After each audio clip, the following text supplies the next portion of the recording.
Hello guys, welcome back to Pakistani reaction channel. और border reaction की तरफ से मेरा नाम है ऐश जॉन। और मेरा नाम है यमराज। मेरा नाम जैन भाई। और मेरा नाम है करण। हम प्यार से इसको मोटा भाई भी कहते हैं। हाँ जी, मोटा भाई भी, ये सुक्का भाई भी, वो भी मोटा भाई और वो भी मोटा भाई। अच्छा दोस्तों, आज हमारी वीडियो का जो टाइटल है ना, वो है जी the untold story of Tata groups who build the empire, कि जिन्होंने इतना बड़ा एम्पायर बनाया। अच्छा, टाटा ग्रुप्स की हमने मतलब गाड़ी सुनी है कि इंडिया में सबसे सस्ती गाड़ी इनकी है। मेरे ख्याल से 1.5-2 लाख की इनकी गाड़ी स्टार्ट हो जाती है, और पाकिस्तान में जो स्टार्टिंग प्राइस है ना गाड़ी की, वो 30 लाख तक है। और इनकी मेरे ख्याल से बाइक भी है टाटा की, वो टीवीएस वाली। और इनका ट्रस्ट भी है, जो इनका मतलब साल का रेवेन्यू होता है ना, उसमें से 60 से 50% ट्रस्ट में जाता है इनका। अच्छा, और मतलब अभी बात कर रहे थे मतलब एक भाई के जितनी मतलब नेटवर्क है ना, मतलब मुकेश अंबानी की, वो उतना इन्होंने दान किया हुआ है। उससे मतलब ज्यादा किया। उससे ज्यादा इन्होंने दान किया हुआ है, मतलब लोगों में ट्रस्ट को दिया हुआ है। तो चले मतलब देखते हैं, वीडियो को स्टार्ट करते हैं, फिर देखते हैं क्या बातचीत है। टाटा ग्रुप ऑफ कंपनीज की किसी न किसी प्रोडक्ट से पाला जरूर पड़ता होगा। अच्छा, ये तो जैम टीवी है, ये वीडियो भी पाकिस्तानी है ना? और लोग इनू की होगी। नहीं, वो उत्थे चलनी नहीं थी ना, ऊपर चलाई नहीं। अगर आप इंडिया में रहते हैं तो आपका दिल में कभी ना कभी टाटा ग्रुप ऑफ कंपनीज की किसी न किसी प्रोडक्ट से पाला जरूर पड़ता होगा। वे सारे ब्रांड्स सब हैं कुछ टाटा आते हैं, कंपनी के। स्टील लैंड रोवर भी है भाई, इतना बहुत कुछ है, मतलब सारा कुछ इन्होंने दिया है। ताज, ये टाटा पावर फास्ट। ज्यादा इन्होंने मतलब कारत है। ओए, हम तो एक चीज समझ रहे, ये तो सारा वो अंपायर, वाकई ये अंपायर है ना? रोड्स पर दौड़ती हुई गाड़ियों पर नजर डालें तो टाटा मोटर्स, हवा में उड़ते हुए प्लेन्स को देखें तो एयर इंडिया पर नजर जाती है, और यहाँ का आइकॉनिक ताज होटल तो पूरी दुनिया में मशहूर है, जिसे टाटा ग्रुप ही ओन करता है। पावर से लेकर फैशन तक और चाय से लेकर नमक तक, हर जगह टाटा ग्रुप ऑफ कंपनीज का ही राज है। पूरे इंडिया में छोटी बड़ी 100 से ज्यादा कंपनीज हैं जो टाटा ग्रुप के अंडर आती हैं। अब यहाँ आपको लगता होगा कि ये सब सक्सेस रतन टाटा की हिम्मत और विजन से आई है। हाँ, उनका कंट्रीब्यूशन तो जरूर है, लेकिन ये एम्पायर जो आज हम देखते हैं, इसकी कामयाबी की कड़ियाँ 150 साल पीछे जाकर मिलती हैं। आज की इस वीडियो में हम इस कहानी को खोलेंगे और जानेंगे कि कैसे एक विजनरी ने अपने सपनों को सच कर दिखाया और टाटा ग्रुप को बनाया एक global power house. Zeme TV की वीडियोस में एक बार फिर से खुशामदीद। नाज़रीन, टाटा ग्रुप के प्रोडक्ट्स 150 से ज्यादा कंट्रीज में एक्सपोर्ट होते हैं, जबकि 100 से ज्यादा कंट्रीज में टाटा ग्रुप अपने ऑपरेशंस खुद मैनेज करता है। टोटल 198 200 से ऊपर कंट्रीज है ना? कितनी हाँ, 200 से ऊपर है, लेकिन 100 या 100 से ज्यादा कंट्री में वो एक्सपोर्ट करते हैं। वाह यार, कमाल। 2024 के एस्टिमेट्स के मुताबिक टाटा ग्रुप का कैपिटल $403 बिलियन है, जो कि इंडियन करेंसी में 33,500 अरब रुपए, जबकि पाकिस्तानी रुपीस में बात की जाए तो ये नंबर इतना बड़ा है कि पाकिस्तान के ऊपर जितना कर्जा है वो एक नहीं 2 बार उतारा जा सकता है। गाड़ियां हो या ज्वेलरी, नमक हो या पत्ती, एयरलाइन इंडस्ट्री से लेकर रियल एस्टेट सर्विस तक, टाटा ग्रुप 24 से ज्यादा प्रोडक्ट्स या सर्विसेज में अपने पैर जमाए बैठा है। कामयाबी के इस सफर का आगाज रतन टाटा के दादा नहीं बल्कि परदादा जमशेदजी टाटा ने आज से 156 साल पहले सिर्फ 21,000 रुपयों से किया था। जमशेद जी अपने फादर के साथ कॉटन की ट्रेडिंग का काम करते थे, और 1868 में जब वो 29 साल के थे तब उन्होंने अपनी खुद की ट्रेडिंग कंपनी की बुनियाद रखी। जो कॉटन वो बेचते थे वो ज्यादातर एक्सपोर्ट होती थी, और उसमें से कुछ टेक्सटाइल मिल्स खरीद कर कपड़े की सूरत में बेचती थी। इस तरह जमशेद जी को आइडिया आया कि कॉटन सेल करने के साथ साथ वो एक टेक्सटाइल मिल भी लगा ले, लेकिन मिल लगाने के लिए बहुत ज्यादा इन्वेस्टमेंट की जरूरत थी, और इतने पैसे एक नए बिजनेस में लगाना काफी रिस्की था। उस वक्त चिंच पोकली में एक ऑयल मिल काफी नुकसान में जा रही थी, और अल्टीमेटली वो बैंकरप्ट हो गई। तो उन्होंने सस्ते दामों वो ऑयल मिल खरीदी और उसको कॉटन मिल में कन्वर्ट करके चलाने लगे। उस मिल को अलेक्जेंड्रा का नाम दिया गया। 2 सालों के बाद उन्होंने वो मिल जो नुकसान में जा रही थी उसको प्रॉफिट में बेचा और एक नए मैन्युफैक्चरिंग प्लांट जितने पैसे जमा कर लिए। उस वक्त बॉम्बे कॉटन की मार्केट का गढ़ था, जिसको कॉटनोपोलिस ऑफ इंडिया भी कहा जाता था। जमशेद जी का ताल्लुक खुद भी बॉम्बे से ही था, लेकिन इसके बावजूद भी उन्होंने अपनी नई कॉटन मिल बॉम्बे से 770 किलोमीटर दूर नागपुर में एस्टेब्लिश की। इस नई मिल को एम्प्रेस मिल का नाम दिया गया, जिस पर बॉम्बे के लोगों ने उनको कॉटन की मार्केट से इतना दूर मिल बनाने पर बहुत ताने भी दिए। किसी को भी ये समझ नहीं आ रहा था कि जब बॉम्बे कॉटन की मार्केट का हब है तो जमशेद जी ने नागपुर में मिल क्यों एस्टेब्लिश की। पर वक्त ने साबित किया कि जमशेद जी का ये फैसला बहुत अच्छा था। पहला ये कि रॉ मटेरियल यानी कि कॉटन की फसलें ज्यादातर नागपुर के करीब होती थी, जिसकी वजह से रॉ मटेरियल की सप्लाई का इनको कोई मसला नहीं होता था। दूसरा रीजन था वाटर सप्लाई। कॉटन को कपड़ा बनाने के प्रोसेस के दौरान बहुत सारा पानी चाहिए होता है और नागपुर के पास कई रिवर्स और लेक्स हैं, जिनकी वजह से पानी की सप्लाई का भी मसला नहीं था। तीसरा रीजन था मजदूरों की अवेलेबिलिटी। क्योंकि बॉम्बे जैसे शहरों में मजदूरों की डिमांड ज्यादा थी, इसी वजह से वहां अक्सर मजदूरों की शॉर्टेज रहती थी और शहर में कॉस्ट ऑफ लिविंग ज्यादा होने की वजह से वहां पर उनका रेट भी ज्यादा होता। पर नागपुर में बेरोजगारी ज्यादा होने की वजह से यहाँ रेट बहुत कम थे और अवेलेबिलिटी ज्यादा। अब क्योंकि इस एरिया में पहले कोई कॉटन मिल नहीं थी, इसी वजह से वहाँ के मजदूर ज्यादा ट्रेंड नहीं थे, उन पर बहुत मेहनत करने की जरूरत थी। जमशेद जी ने देखा कि वर्कर्स काम पर ज्यादा ध्यान नहीं देते, बात बात पर छुट्टी कर लेते हैं और ज्यादातर दिनों में ऐसा भी होता था कि 20% से ज्यादा वर्कर्स छुट्टी पर होते थे। ये बात जमशेद जी टाटा को बहुत परेशान किए रखती थी, लेकिन उन्होंने इस मसले के सॉल्यूशन के लिए आज से 150 साल पहले एक ऐसा तरीका अपनाया जो आज के मॉडर्न एरा में भी तसव्वुर करना मुश्किल दिखाई देता है। उन्होंने वर्कर्स को डांटने, उनकी सैलरीज काटने के बजाय उन्हें मजीद फैसिलिटीज देने का फैसला किया। उन्होंने एक ऐसी स्कीम इंट्रोड्यूस की कि उनकी फैक्ट्रीज के तमाम वर्कर्स को रिटायरमेंट के बाद पेंशन भी मिलेगी। उनकी मेडिकल इंश्योरेंस भी की गई और उनकी एंटरटेनमेंट के लिए स्पोर्ट्स डे और फैमिली डेज भी रखे गए। ज्यादा बेहतर परफॉर्म करने वाले वर्कर्स को सबके सामने इनाम भी दिया जाता था। यानी ये सब कुछ आज के दौर में तो समझ आता है, लेकिन उस दौर में ऐसा करना किसी ख्वाब से कम नहीं था।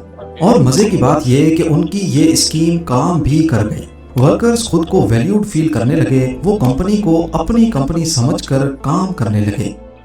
जमशेद जी का मानना था कि इंडिया को मजबूत बनाने के लिए हर चीज का इंडिया में ही मैन्युफैक्चर होना बहुत जरूरी है और अपना यही मिशन लिए वो कोशिश करते गए। उन्होंने मजीद कंपनीज लगाना शुरू कर दी। उस वक्त सिल्क बहुत प्रीमियम कपड़ा समझा जाता था और उसमें सबसे ए क्लास सिल्क फ्रांस से इंपोर्ट होता था। फ्रेंच सिल्क वॉर्म पूरी दुनिया में बेहतरीन सिल्क प्रोड्यूस करने के लिए जाने जाते थे। जमशेद जी फ्रांस गए और वहां से फ्रेंच सिल्क वॉर्म की ब्रीड इंडिया में लेकर आए, लेकिन मसला था कि ये सिल्क वॉर्म सिर्फ यूरोप के क्लाइमेट में ही अच्छी प्रोडक्शन देने की काबिलियत रखते थे। इंडिया में उनका सरवाइव करना काफी मुश्किल था। लिहाजा उन्होंने बेंगलोर में एक सिल्क फार्म एस्टेब्लिश किया, जहां का क्लाइमेट इस खास सिल्क वॉर्म के लिए काफी बेहतर तो था, लेकिन परफेक्ट नहीं था। शुरुआत में उनको काफी मुश्किलात का सामना करना पड़ा, जैसा कि फ्रेंच सिल्क वॉर्म में अक्सर बीमारियां फूट पड़ती थी। इन मसलों को फिक्स करने के लिए पहली बार कंट्रोल्ड एनवायरनमेंट में सिल्क वॉर्म की फार्मिंग का कॉन्सेप्ट भी जमशेद जी टाटा ही लेकर आए। खुशकिस्मती से ये एक्सपेरिमेंट काम कर गया और इस तरह जमशेद जी ने टाटा सिल्क की सूरत में इंडिया को बेहतरीन सिल्क बनाने के काबिल बना दिया। आज इंडिया दुनिया के सबसे बड़े सिल्क प्रोड्यूसर्स में से एक है और ये सब उन पहले एक्सपेरिमेंट्स, इनोवेशंस और रिसर्च की वजह से मुमकिन हो पाया है। उस वक्त इंडिया में ब्रिटिश ईस्ट इंडिया कंपनी और फ्रेंच ईस्ट इंडिया कंपनी का राज था। जमशेद जी ने फ्रेंच ईस्ट इंडिया कंपनी को टारगेट किया और 1885 में पौंडीचेरी में एक कंपनी बनाई, जिसका मकसद सिर्फ और सिर्फ इंडियन टेक्सटाइल्स को फ्रेंच कॉलोनी के बीच इंट्रोड्यूस कराना था। लेकिन ये आइडिया कम डिमांड की वजह से कामयाब नहीं हुआ। कॉटन के अलावा वो अपना नेटवर्क और भी बढ़ाना चाहते थे। वो चाहते थे कि इंडिया में जो भी चीजें इस्तेमाल होती हैं वो पूरी तरह इंडिया में ही मैन्युफैक्चर हों। उनके टोटल 4 ख्वाब थे: आयरन और स्टील की मैन्युफैक्चरिंग, होटल, एजुकेशन और हाइड्रो इलेक्ट्रिक प्लांट। पर सिर्फ होटल ही वो ऐसा सपना था जिसको वो पूरा होते देख पाए, और ये था द ताज महल होटल, जो 1903 में कंप्लीट हुआ था। जब ताज महल होटल पहली बार खोला गया तो ये इंडिया का पहला होटल था जिसमें इलेक्ट्रिसिटी कनेक्शन था। इसके अलावा अमेरिकन फैंस, जर्मन एलिवेटर्स और टर्किश बाथ्स भी इसमें इंस्टॉल किए गए। शुरुआत में ताजमहल होटल के रूम्स का रेंट सिर्फ 13 रुपए हुआ करता था, जिसमें अटैच बाथरूम भी शामिल था। ताजमहल होटल खोलने के पीछे क्या वजह थी, इसके बारे में कई कहानियां मशहूर हैं। कहा जाता है कि एक बार जमशेदजी को बॉम्बे के मशहूर वॉटसन्स होटल, जिसको आज एस्प्लेनेड मेंशंस भी कहा जाता है, में जाने की परमिशन नहीं मिली क्योंकि वो सिर्फ ब्रिटिशर्स के लिए बनाया गया था। इसी वजह से उन्होंने ताजमहल होटल बनाने का फैसला किया। लेकिन इस कहानी को चार्ल्स एलन नामी एक राइटर ने झूठा करार दिया और लिखा कि जमशेदजी इतनी छोटी सी बात को दिल पे नहीं ले सकते थे, बल्कि उनको अपने शहर बॉम्बे से काफी लगाव था और वो अपने होम टाउन को एक गिफ्ट देना चाहते थे। ताजमहल होटल को इस तरह से डिजाइन किया गया कि उसके हर रूम से समंदर का नजारा इस तरह दिखाई दे कि ऐसे मालूम हो कि होटल समंदर के ऊपर फ्लोट कर रहा है। उस दौर में ब्रिटिशर्स तेजी से पूरे ब्रिटिश इंडिया में रेलवे नेटवर्क बिछा रहे थे, जिसमें लगने वाला हजारों लाखों टन लोहा ब्रिटेन से इंपोर्ट किया जाता था। जमशेदजी का ख्वाब था कि वो इंडिया में ही स्टील मैन्युफैक्चर करें। इसके चलते उन्होंने पूरे भारत में स्टील बनाने के लिए आयरन रिजर्व्स को ढूंढना शुरू कर दिया। 17 साल तक ये तलाश जारी रही और बिल आखिर बंगाल में आयरन रिजर्व्स मिल गए। 1899 में वहां पर स्टील प्लांट का आगाज कर दिया गया, लेकिन बदकिस्मती से स्टील बनते हुए देखना जमशेदजी के नसीब में नहीं था। और में जमशेदजी की डेथ हो गई और उनके अधूरे मिशन को आगे बढ़ाने के लिए उनके बेटे दोराबजी टाटा को मैदान में आना पड़ा। इसी मिशन को आगे बढ़ाते हुए 1907 में iron and steel company establish कर दी गई, जिसे आज टाटा स्टील के नाम से जाना जाता है। ये एशिया का सबसे पहला स्टील प्लांट था और वर्ल्ड वॉर 1 में इसी प्लांट के जरिए ब्रिटिशर्स ने अपनी स्टील्स की डिमांड को पूरा किया। दोराबजी टाटा की सरबराही में टाटा ग्रुप मजीद तेजी से तरक्की करने लगा। 1910 में टाटा पावर के नाम से इंडिया की पहली हाइड्रो इलेक्ट्रिक कंपनी एस्टेब्लिश कर दी गई, जहां पर नेचुरल वाटरफॉल्स और आर्टिफिशियल लेक्स की मदद से इलेक्ट्रिसिटी जनरेट होने लगी और कई बड़ी इंडस्ट्रीज को इसी पावर प्लांट की तरफ से इलेक्ट्रिसिटी सप्लाई करना शुरू कर दी गई। उस वक्त क्योंकि साइंस पूरी दुनिया में तरक्की कर रही थी और टाटा ग्रुप इंडिया को किसी सूरत पीछे नहीं देखना चाहता था, इसीलिए उन्होंने Indian institute of science Bangalore की बुनियाद रखी ताकि साइंस और रिसर्च की फील्ड में दुनिया का मुकाबला किया जा सके। और इसी इंस्टीट्यूट ने इंडिया को अपना पहला कंप्यूटर और पहला एयरक्राफ्ट बनाने में काफी मदद भी की। टाटा ग्रुप खुद ही तरक्की नहीं कर रहा था, बल्कि वो वर्कर्स के लिए ऐसी फैसिलिटीज ला रहा था जिसे दुनिया में कोई भी और कंपनी नहीं अपना रही थी। वर्कर्स की शिफ्ट को 8 घंटे तक महदूद किया गया ताकि वो जल्दी फारिग होकर घर वापस जाएं और अपनी फैमिलीज के साथ वक्त गुजारें। और आज टाटा की ये पॉलिसी, जो आज से 100 साल पहले इंट्रोड्यूस करवाई गई थी, पूरी दुनिया में काम कर रही है। यहाँ दोराबजी टाटा की जिंदगी को भी फुल स्टॉप लग गया। 1932 में उनकी डेथ हो गई, लेकिन इन 28 सालों में उन्होंने टाटा ग्रुप को स्टील, पावर, साइंस और कई दीगर चीजों से नवाजा था। दोराबजी के बाद टाटा ग्रुप की जिम्मेदारियां उनके एक फैमिली मेंबर JRD टाटा के हाथों में आ गई। JRD टाटा एविएशन में एक्सपीरियंस रखते थे, इसीलिए कंट्रोल संभालते ही उन्होंने इरादा कर लिया कि वो इंडिया को अपनी एयरलाइन देंगे। अच्छा, ये देखें कि मतलब एक जैसे हमने मतलब देखी स्टोरी, तो दाल नहीं, वो क्या कहते हैं, निम्को वाली जो स्टोरी हमने की थी, वो क्या नाम था उनका यार, जिनकी निम्को हमने कवर की थी, वो इंडिया का बड़ा ब्रांड, उनके भी वो दादाजी ने हल्दीराम, हल्दीराम बहुत ही कम इन्वेस्टमेंट से शुरू किया। अच्छा, उनके भी दादाजी करते थे, दादाजी से मतलब ऐसे। अच्छा, कुछ चीजें ऐसी हैं जो विरासती तौर पर ना इंसान को मतलब मिलती हैं, और कुछ ऐसे लोग हैं जो उसे गवा जाते हैं। मतलब कुछ लोग ऐसे हैं जो उसको बढ़ा जाते हैं कुछ ऐसे। हाँ, और हल्दीराम ने भी ऐसे किया था कि जो उनके दादा निम्को तो बेच रहे थे, लेकिन उन्होंने कहा कि मैं ना इसे और ज्यादा अच्छे, क्योंकि उन्होंने देखा किस इलाके में कौन सी दाल ज्यादा लोग खाते हैं, उसको दाल को मिक्स करके उन्होंने, यानी कि ये एक अलग टॉपिक है। लेकिन इधर भी देखें कि उनके दादा का जो ख्वाब था, मतलब वालिद, फिर किसी का दादा, ये वो, मतलब वक्त के साथ साथ वो उस चीज को आगे लेकर बढ़े। मतलब ये नहीं हुआ कि मतलब उन्हें लॉस हो गया, या लॉस भी हुआ होगा, यही नहीं कि मतलब Profit ही होता है, हाँ, loss भी हुआ और है। ये सारा कुछ अभी तक जो हमने सुना ये इंडिया मतलब जैसे पार्टीशन होने से पहले तक की बात है, और ये सारा कुछ इंडिया वाली साइड में हो रहा है, हाँ, हो रहा था तब उन्होंने स्टार्ट कर दिया। इतनी देर पहले उन्होंने ये सोच लिया कि हमने मतलब इंडिया क्योंकि को तब अलग ना करना। बांग्लादेश अलहदा था ना पाकिस्तान अलहदा था, सब फिर भी एक उन्होंने ही था। सोचा कि हमने ऐसा अंपायर बनाना है। जे.आर.डी. टाटा ने टाटा एयरलाइंस की बुनियाद रखी, जो किसी इनकलाब से कम नहीं था। भारत को अपनी एयरलाइन मिल चुकी थी, जिसकी पहली फ्लाइट को खुद as a pilot JRD. Tata ने उड़ाया और इंडिया के फर्स्ट कमर्शियल पायलट होने का एजाज भी अपने नाम किया। लेकिन 1947 में इंडिपेंडेंस मिलने के बाद इंडिया में मौजूद काफी इंडस्ट्रीज को इंडियन सरकार ने अपने कंट्रोल में ले लिया, जिसमें टाटा एयरलाइन भी थी, और इसका नाम बदलकर एयर इंडिया रख दिया गया। अब बारी थी केमिकल इंडस्ट्री की। जे.आर.डी. टाटा ने महसूस किया कि भारत में केमिकल इंडस्ट्रीज तो मौजूद हैं, लेकिन उनको अपने काम पूरे करने के लिए ज्यादातर इंपोर्टेड केमिकल्स दूसरी कंट्रीज से इंपोर्ट करने पड़ते हैं। जैसा कि ग्लास, साबुन और सर्फ जैसे प्रोडक्ट्स बनाने के लिए कास्टिक सोडा और सोडा ऐश की जरूरत थी, मगर ये केमिकल्स इंडिया में प्रोड्यूस नहीं किए जाते थे, उनको दूसरे मुल्कों से इंपोर्ट किया जाता। इसी वजह से 1939 में टाटा केमिकल्स के नाम से एक कंपनी खोली गई, जो इंडिया के लिए तमाम केमिकल्स खुद प्रोड्यूस करती थी। इस कंपनी ने फर्टिलाइजर और दूसरे सेक्टर्स में इंडिया को ग्रो करने में काफी मदद की। उसके बाद एक बार फिर से जे.आर.डी. टाटा ने ट्रांसपोर्टेशन का रुख किया, ट्रक्स और इंजन्स बनाने वाली एक कंपनी की शुरुआत की, जिसे आज हम टाटा मोटर्स के नाम से जानते हैं। टाटा मोटर्स कई मॉडल्स की कार्स, ट्रक्स और दूसरी व्हीकल्स बनाता है। टाटा मोटर्स आज भी इंडिया की मोटर इंडस्ट्री में एक बड़ा नाम है, और यहाँ से गाड़ियाँ साउथ अफ्रीका भी भेजी जाती हैं।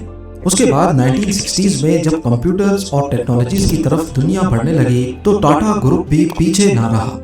उन्होंने इंडिया की सबसे पहली सॉफ्टवेयर और आईटी कंपनी टीसीएस यानी टाटा कंसल्टेंसी सर्विस बना दी।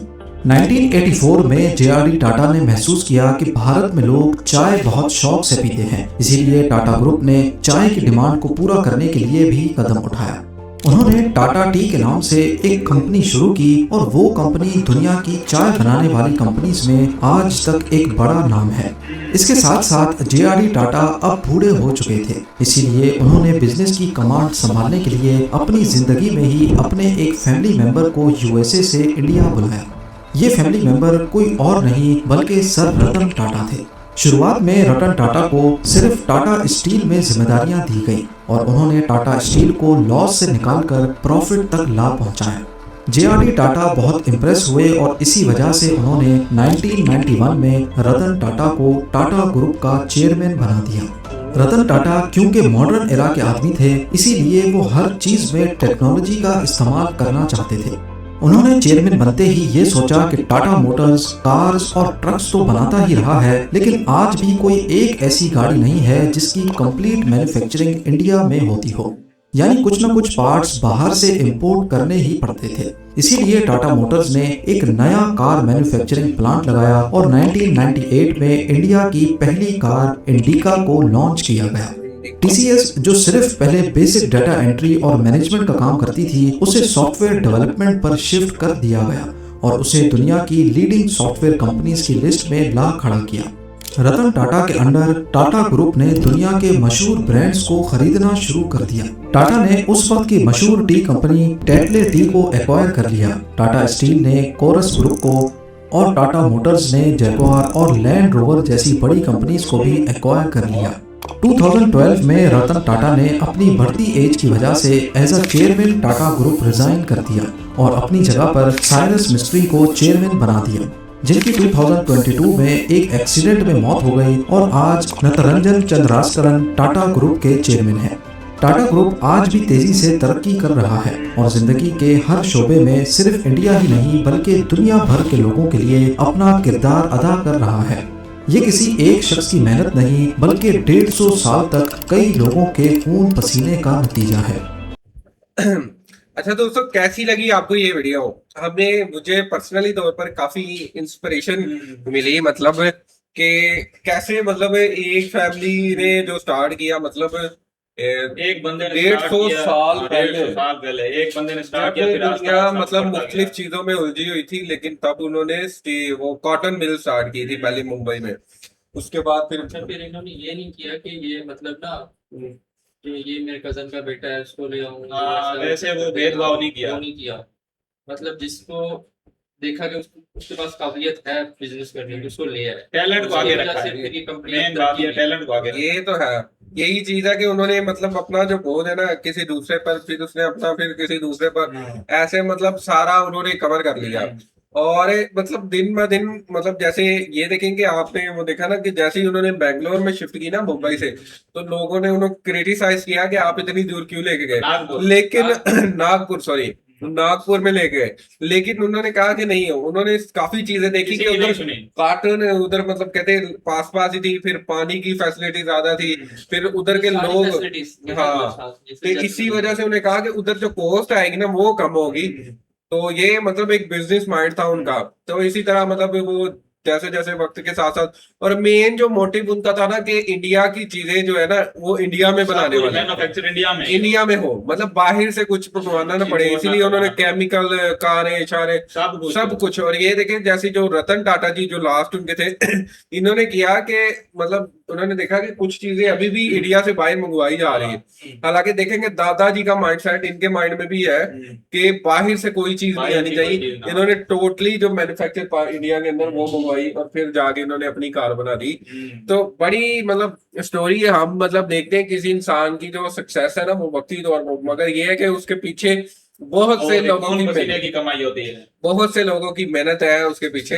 तो बड़ी अच्छी वीडियो थी। तो कैसी लगी आपको करण ये वीडियो? बहुत ही अच्छी लगी है, बहुत ही मुझे तो बहुत ही अच्छी लगी, इंस्पायरेशन मिली है इनसे कि हम भी ऐसा करें आगे। हाँ मतलब ऐसे जैसे कहते हैं ना कि आप जिन लोगों के साथ बैठते हो ना आपका माइंड सेट आस्ता आस्ता वैसा होता जाता है। अगर आप अच्छे लोगों के साथ बैठते हो तो अच्छा होता है, और अगर आप बुरे लोगों के साथ बैठते हो तो आस्ता आस्ता आप एक ना एक दिन उन जैसे हो जाते हो। तो इसलिए कहते हैं कि अच्छे लोगों के साथ बैठना चाहिए, कामयाब लोगों के साथ बैठोगे तो एक दिन तुम भी कामयाब बन जाओगे। तो जैन को कैसे लगा? बहुत अच्छी लगी। हाँ अच्छा, ये काफी अच्छी वीडियो थी। अगर आपको ये वीडियो अच्छी लगी तो वीडियो को लाइक करें, चैनल को सब्सक्राइब करें, और मिलते हैं किसी नई वीडियो के बेल साथ। आइकन को दबाना था। हाँ बेल आइकन को लाजमी दबाया करें। अब पूरा इंफॉर्मेटिव वीडियो आपके सामने नोटिफिकेशन जाता रहे, आप बेल आइकन को लाजमी दबाएं। हाँ तब तक अपना ख्याल रखें।